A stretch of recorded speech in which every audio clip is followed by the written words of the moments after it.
Welcome into Locked On Knicks. Alex Wolf here. I'll be joined as usual by Gavin Shaw in just a moment.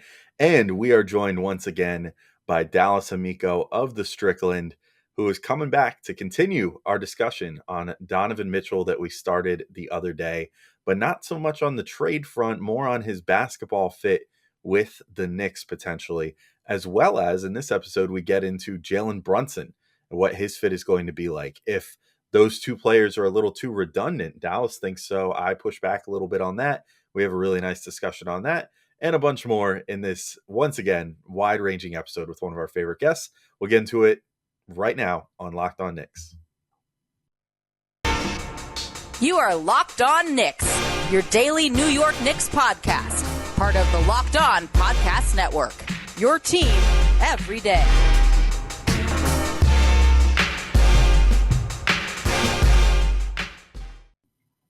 All right, welcome in to Locked On Knicks. We want to thank you guys for making Locked On Knicks your first listen today and every day, whether you're checking us out on your favorite podcast platform or take in the sights and sounds on YouTube. We appreciate you guys making us a part of your daily routine. I'm Alex Wolf. I'm editor-in-chief at Knicks site The Strickland, which you can find at thestrick.land. And I'll be joined in just a second by Gavin Shaw, my usual co-host, your favorite play-by-play broadcaster's favorite play-by-play broadcaster. And as I said, we're joined again by Dallas Amico of the Strickland to talk Donovan Mitchell, Jalen Brunson, and more. So I won't hold this up any further. Let's get into part two of this discussion with Dallas. But we've just seen, Donovan Mitchell have really epic effort lapses in major, playing for the number one seed last year, playing on a playoff team this year, in a relatively weak conference with, you might think, like a possibility to actually go deep, and just really not trying, not caring. That concerns me. I mean, I don't know. I'm not sure that how willing I am to make that gamble. But anyways, I'll ask you what you guys think about it, because I'm curious about your thoughts. Yeah, I would say that I go back and forth too, right? Because I think that one of the big things was that he had a reputation as a defender coming out of college. And I think earlier on in his NBA career, he did play better defense than he does now.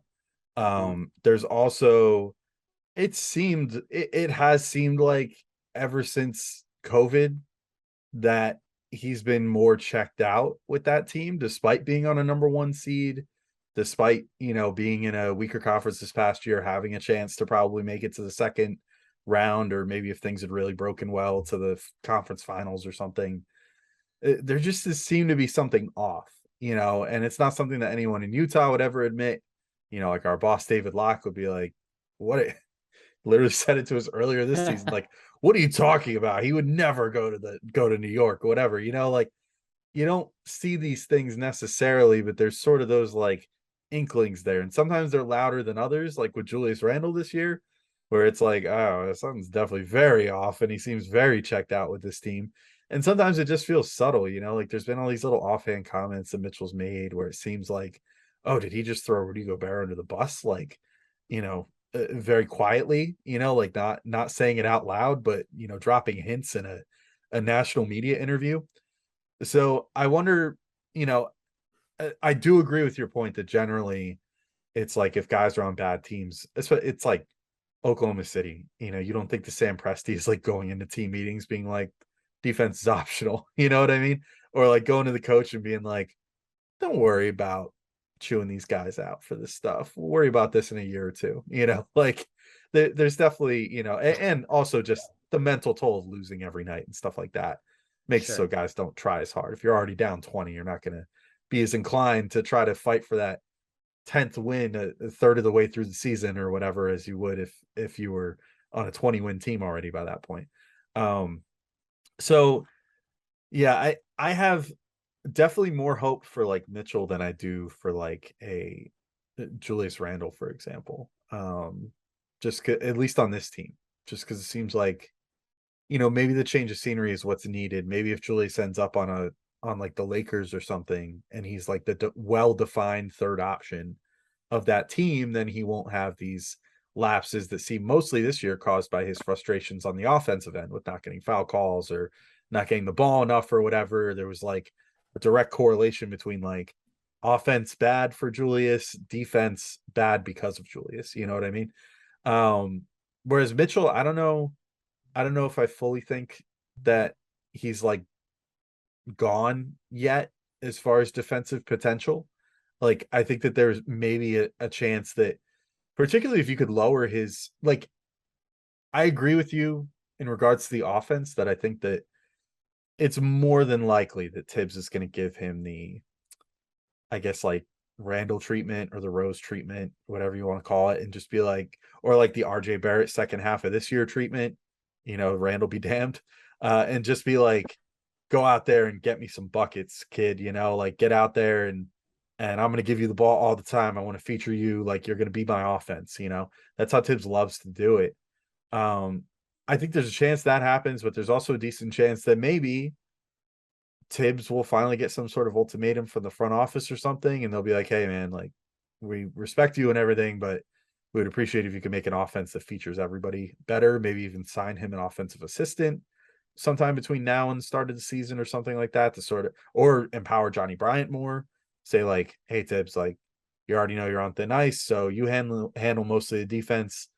Bryant's going to handle the offense. But I could see a world where Mitchell ends up with a lesser usage percentage, while also keeping a somewhat similar role to what he had in Utah, where they didn't bring Brunson in to not initiate the offense. Sure. Like, you don't pay. We keep saying, yeah, he is like the 14th highest paid point guard in the league, and that's well and good. And I think he's paid perfectly fairly. But you don't pay a guy like $25+ million to just be the same guy he was in Dallas. Like, you're taking the big shot on him because you believe in him and think that he can do stuff.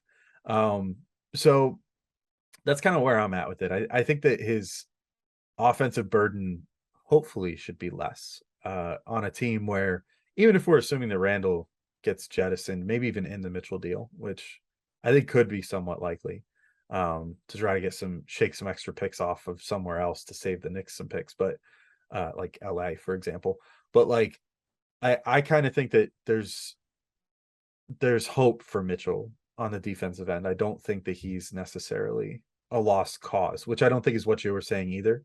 But I wouldn't be surprised if it went either way. Let's put it that way. Like, I would put my expectations at about a coin flip right now, as far as if he would improve and become like a quality two-way part of the offense, maybe at a little bit of a detriment to his like overall scoring average or whatever, even if his efficiency stays great.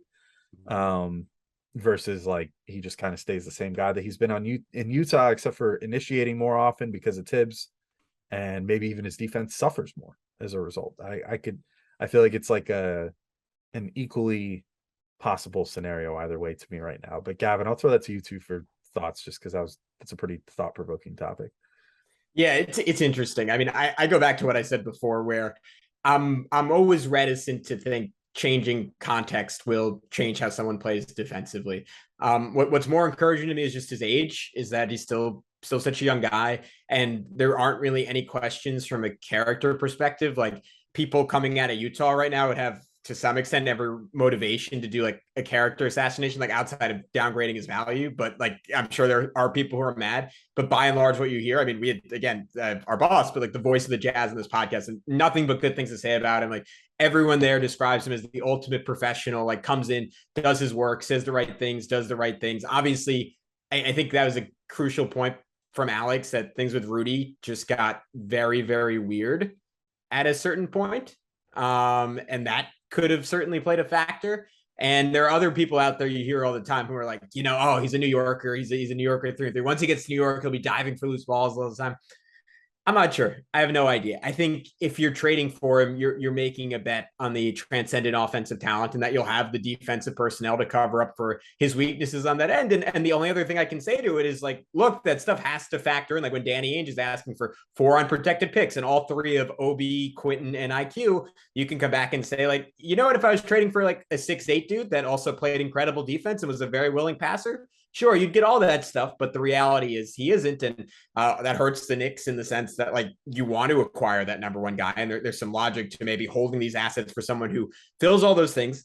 The other side of that is you can get him and still have some stuff in the tank because he's not that perfect dude, and that's where I come back on. All right, we're going to take our first break real quick. Be right back in with Dallas to talk about Jalen Brunson and a bunch more other fun stuff. But first, I got to let you guys know today's episode is brought to you by BetOnline.net. BetOnline.net is the fastest and easiest way to check in on all your betting needs. Find all your favorite sports and events at the number one online source for odds, lines, and games.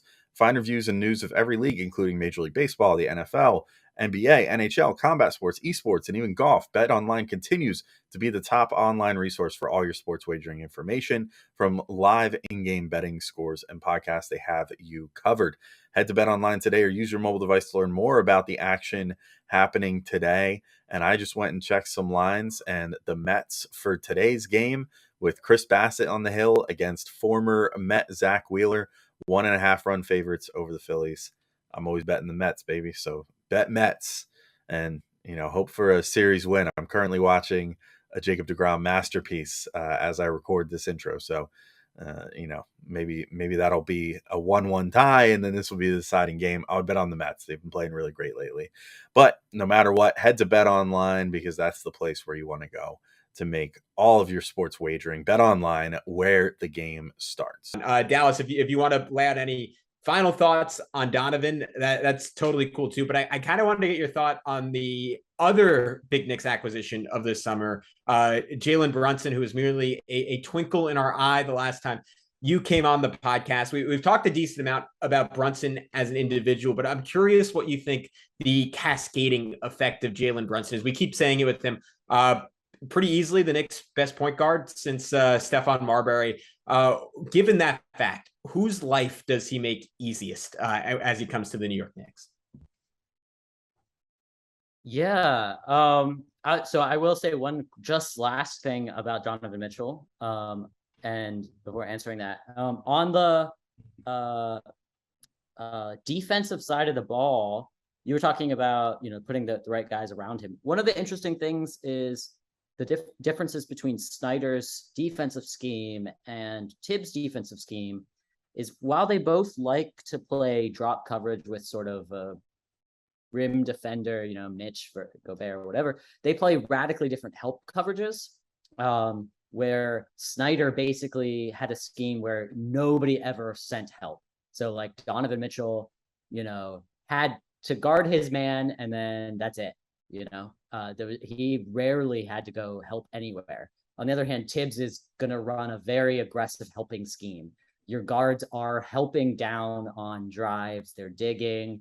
They're getting into the paint. If they're on somebody who's in the wing, they're bumping the roll man and getting really low into the paint and then recovering out to shooters. So Tibbs' defensive scheme requires a lot of multiple efforts. And a lot of defensive awareness, and so that's a thing. So it could be the case, like if guys who aren't aware, right, and who aren't willing or able to give those multiple efforts can sometimes look even worse in a Tibbs style defense, I think, than they do in a defense like that, where you're like, okay, everything just funnels to Rudy. If you're beat, no worries, nobody help anybody, just let Rudy clean it all up and take care of it all, So that's maybe a thing to think about too. But okay, so Jalen Brunson. Who does he help the most? It's a great question. So I don't know really. It's hard because I'm curious to see what Brunson looks like in a new scheme. Because when I watch Brunson in Dallas, I think of him a lot like I think of Donovan Mitchell. Very different athletically and very different sort of ways of scoring. Donovan Mitchell is super sudden and aggressive and whatever, where, Brunson is a little more finesse and a little bit more strength maybe, and like just going to score in a little bit different sort of ways, 25 pivots, and eventually get a fadeaway in the paint somehow, but where Donovan Mitchell's going to like glide through two defenders and put up a layup over another defender or something like that. But despite that, as offensive players, I think they're pretty similar in the sense that both of them are score first. Neither of them are I think Brunson is also like Donovan Mitchell in the sense that his sliders are heavily, or at least in Dallas, were heavily to the score side and not to the pass side, right? He's a solid passer, but he's not he's not a good passer for a point guard, like he can make the reads, very simple reads. He doesn't have half the passing talent that like a guy like Donovan Mitchell has. But they both pass about the same amount, roughly about the same, it seems like to me. They're primarily looking to score. They're primarily looking for their own shot. And then other things where you might think guys, so I don't think they're going to be like setting up somebody. Like it's not like Obi is going to get like a ton more, role opportunities now or something because of Brunson. Unless, one possibility is that in the Dallas scheme with Luka as the primary, Brunson was sort of used as an outlet as a play finisher type, right? So Spencer Dinwiddie was kind of doing this too. So you might think like his role was not to really pass that much or not to be that kind of guy. It was more about like, okay, late in the shot clock, you're going to get the ball after the Luka possession fails, and you're going to try to, find a way to get a bucket, and probably don't have a lot of time to work and pass the ball, that sort of thing. So maybe there's some room for growth. But the other sort of way you might think like a guy is going to really help guys is by spacing the floor, or making a lot of quick decisions as a connector or something like that, or getting out in transition. But I don't think I really see Brunson as a great floor spacer. He's a good shooter, but he doesn't take many catch and shoot threes, even after, or even playing off of a guy like Luka, who's like going to be the best in the NBA at setting you up for a catch and shoot threes. He really wasn't taking a lot, right? So I don't see that really help. So I don't know that, and it's actually one of the reasons I'm concerned about putting Donovan and Brunson together, is that it's two really awesome offensive players. Like I'm saying all of this, but like I really think Brunson's awesome. He's really great. But they're not guys who really make each other better. So you're going to end up with an offense. It reminds me a little bit of what the Clippers have, where like Paul George and Kawhi sort of take turns. They're both really awesome, but neither are great passers. They're decent, okay. But really, like the Clippers offense is as good as those guys are at scoring for themselves any given night for the most part. And I sort of think that's what the offense would end up looking like, especially with Tibbs as coach. It'd be like probably as good as those two guys are at scoring by themselves. And maybe then RJ will get a turn here and there or whatever. But I don't know that just from watching them. And again, some of it could be role and scheme, and that might change. But I don't see a lot that I'm like, oh yeah, really going to elevate other guys' games. Maybe make some guys' lives easier by not having to be the primary option when they weren't cut out for it, right? Like maybe RJ wasn't quite ready to be like, primary full usage guy, but I actually think he probably could stand to continue to have the usage. So yeah, I don't know. Those are sort of my thoughts right now, but pushback or agreement, or what do you guys think about that? I think I would be pretty well in agreement with that. I think as far as Brunson and Mitchell's fit goes, one thing that I will say, someone that we talked to that I've really appreciated her insights on Brunson was Lauren Gunn, who we had on a couple times, who's covered the Mavs for a while and, knows Brunson super well. And one thing that she said always was like, and I think RJ has a lot of this in him too, where because of the environment they came up in the league, they're accustomed to either having or not having the ball.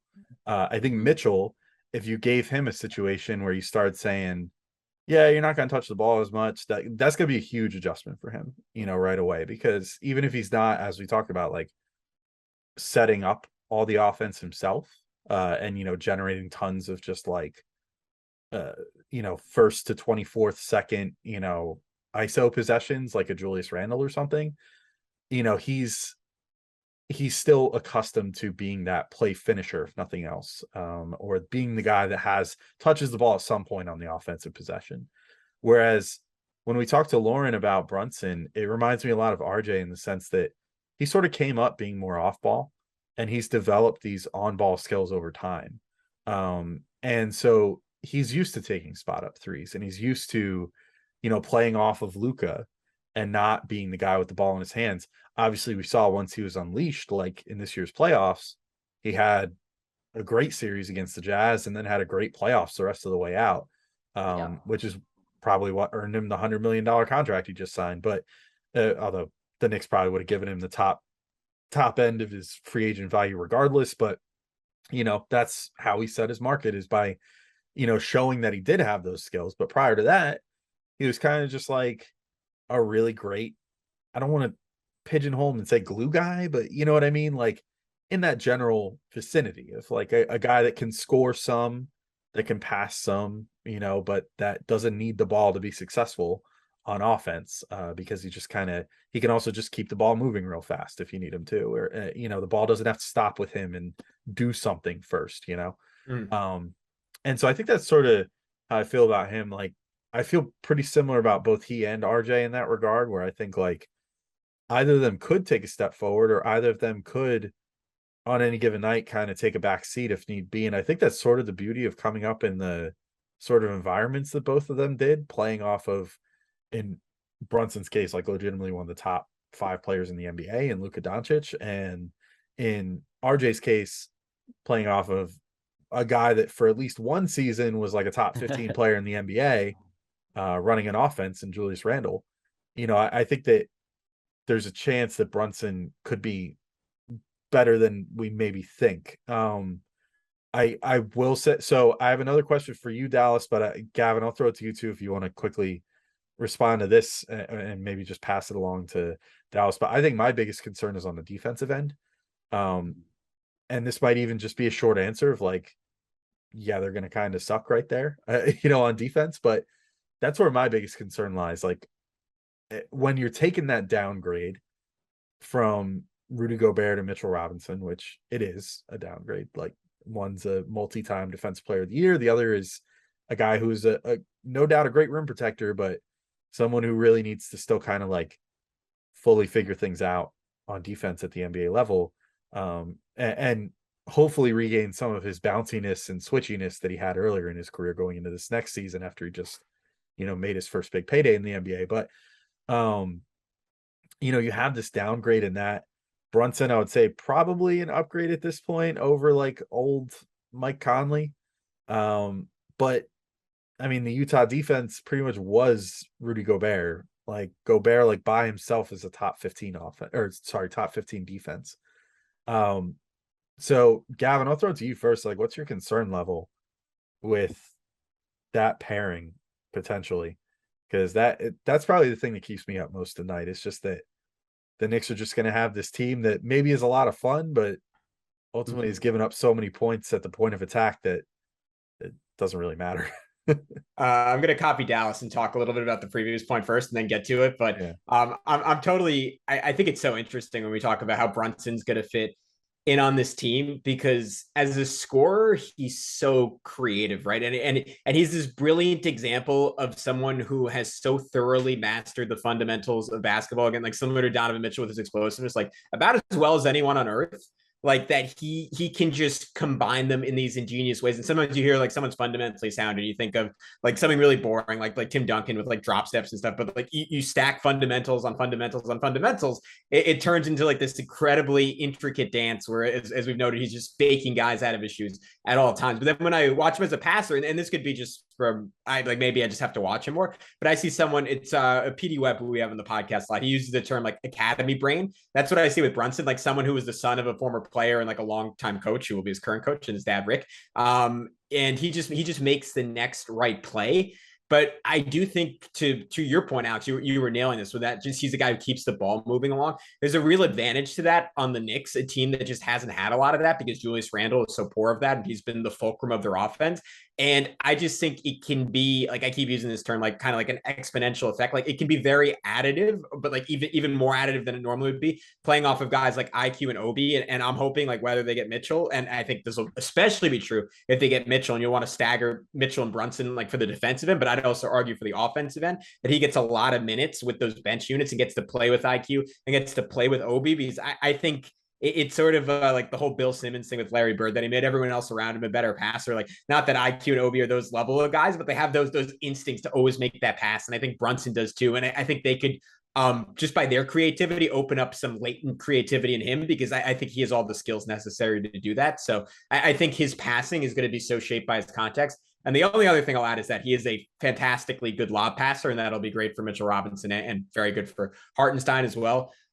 Defensively, I was curious to get Dallas's thoughts on that too, because last time you were going to come on Dallas, we were going to talk about how the Knicks were. I just had to look up the stat to reconfirm it. Literally the best defense in the NBA post All-Star break. And the argument that I've heard some people make in terms of not being super concerned about Mitchell and Brunson is that the Knicks have done that by and large with pretty poor defensive personnel on the floor anyways. I guess like if Tibbs was going to like have a defensive starting Alec Burksall last year, like he would probably print out that page on NBAstats.com and like hand it out to everyone and say, hey, it was working on defense. The fact that we had a huge point guard and could like switch a bunch and I could play my preferred style, that was working. That's what you brought me here to do. I got Julius Randle and RJ Barrett and Evan Fournier to be the number one defense in the NBA. That's pretty amazing. But Dallas, do you think he can pull that same trick if the Knicks are to acquire Mitchell and have Brunson, or in a world where they just have Brunson this year? Maybe that's even a little bit easier because you could throw Quentin Grimes in that starting lineup.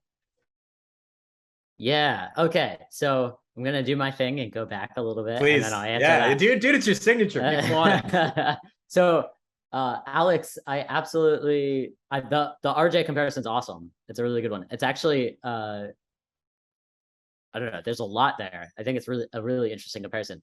But so answering your initial question, Gavin, by thinking of the RJ comparison, maybe it won't be on the court that he'll help anyone the most, but off the court with teaching RJ the craft to finish at the rim without the explosive athleticism, right? Because like RJ's big thing is he can't, he doesn't beat guys, and then he doesn't really go over guys.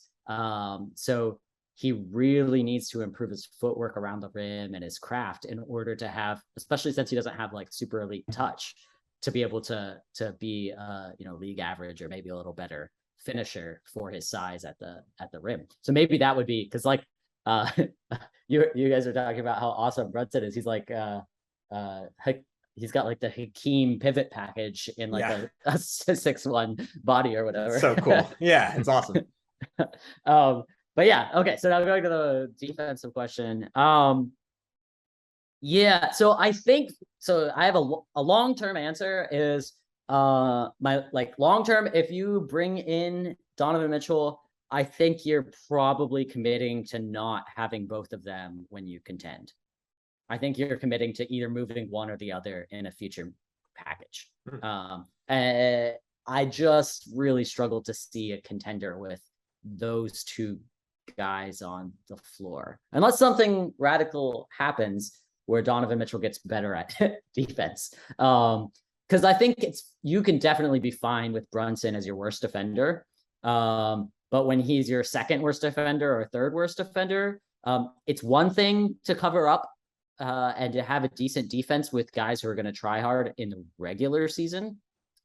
Especially, I think we've seen over the past few years, drop defenses have greater regular season advantages, and they in the playoffs are not always as effective. And you're starting to, because rather than every third night or every fourth night facing an elite pull-up shooter who can punish it, you face almost every team in the playoffs has an elite. One night it's Trey, the next night it's if you get to the next round it's Brown or Tatum, and then the next round if you get there it's Steph, right? Like this is sort of what you're forced to do. Drop defense starts to get a little harder to maintain, and the sort of defense I think Tibbs likes has to morph a little bit. And then in the playoffs, another thing is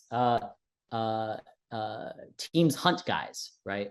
Some teams hunt in isolation, like the old LeBron style or whatever. Some teams like the Warriors or the Heat like to put bad players in off-ball actions and really punish them. We saw the Heat absolutely destroy Trae Young in the playoffs this year doing that with not even a great offensive team.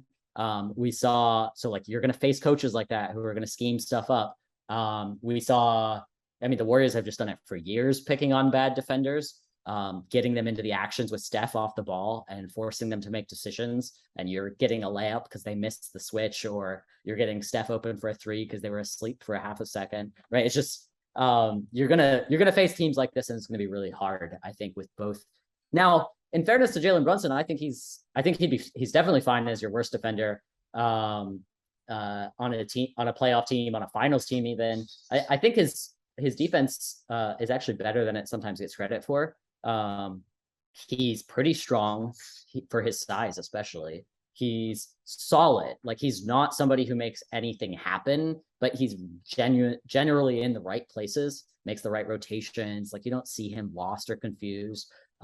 Where his big weaknesses come out is getting over screens, which, again, you're going to see that be even more of a problem in a Tibbs style scheme, where you're not switching or you're not doing something really aggressive like blitzing, but you just have to straight up get over the screen and stay connected to your man. That's where it's going to be the weakest. But yeah, I really would struggle to see this team contend. It'd be hard for me to see it contend with Brunson and Donovan Mitchell as your 1-2, unless you end up having some really crazy five. That's just, that's sort of my view on it. I don't know. What do you guys think about that?